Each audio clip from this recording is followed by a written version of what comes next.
Hey guys, my name is Lori. I'm the face behind Wanderlushtravel.com, and I just wanted to do this little quick video to share a little bit about myself with you and why I decided to move abroad.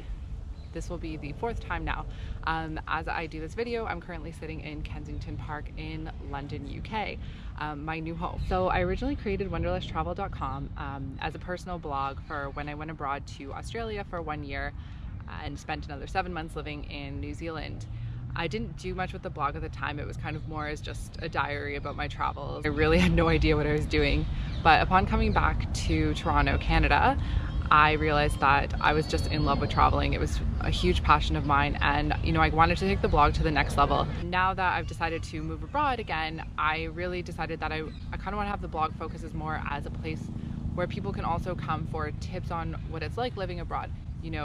It's such an amazing thing and experience to have, to be able to live in another country, that I think so many people should do it.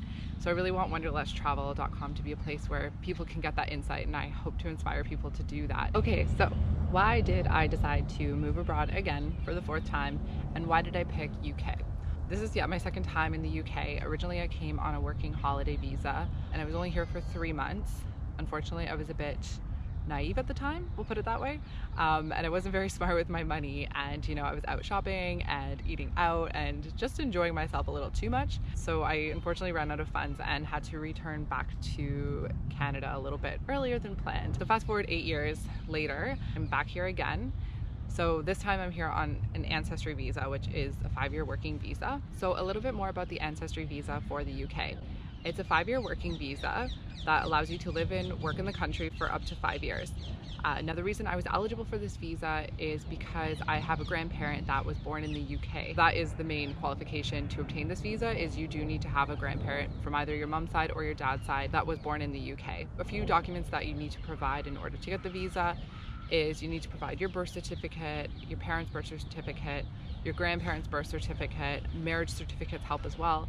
You also need to provide proof of funds showing that you have enough saved up to support yourself while you're finding a job and looking for a place to live in the UK. You also need to prove intent to work. You don't necessarily need to have a job lined up. I didn't. More or less need to prove that you have intent to work. So that can be proof that you've applied for jobs, that you've set up profiles on some of the job sites.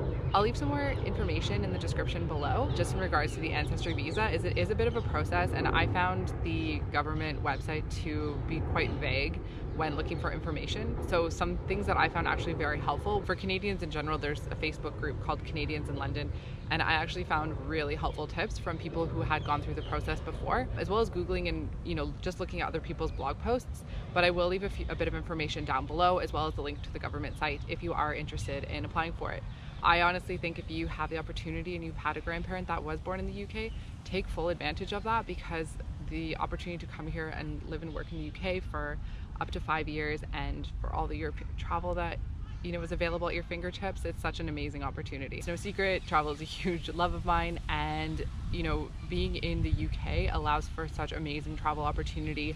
Flights are so cheap, trains go everywhere, possibilities are almost endless, and there's so many countries to experience.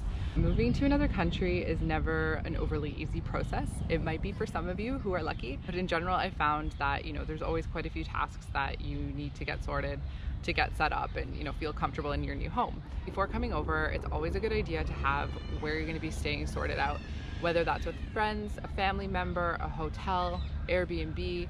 I'm currently staying in Hostelworld. I always book through hostelworld.com. I find it's a great site because you can read reviews, see locations, and find out where the best places to stay are, as well as pricing. Let's just face it, the UK can be quite expensive when you are converting in the Canadian dollar.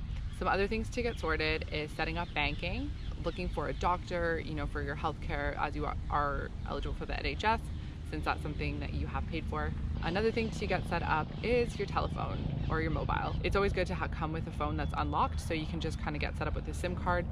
I just went through with Vodafone. They had a deal, I think it was 20 gigs for £20 a month, which I find is a really great deal because Canada has some of the most expensive phone plans in the world.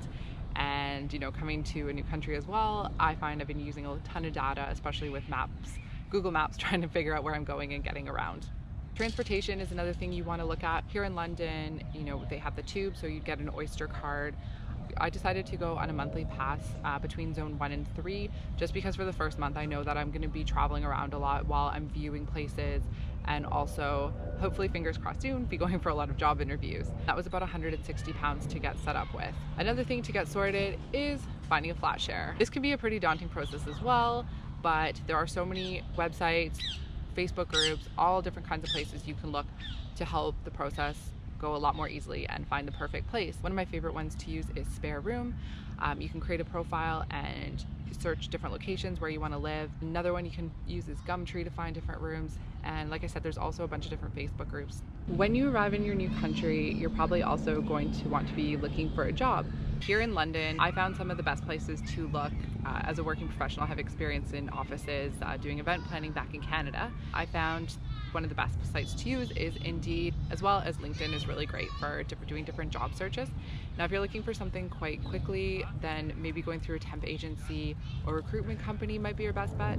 But you can also look on Gumtree for different options as well, depending, what type of job you're looking for. That's just a little bit more about me, why I decided to create Wanderlushtravel.com, why I decided to move abroad again, and the type of visa that I'm on. I hope that this video inspires you to move abroad, or at least think about it if it's something that has been on your mind. If you like what you see, subscribe below and stay tuned for lots of more videos on Europe travel coming along.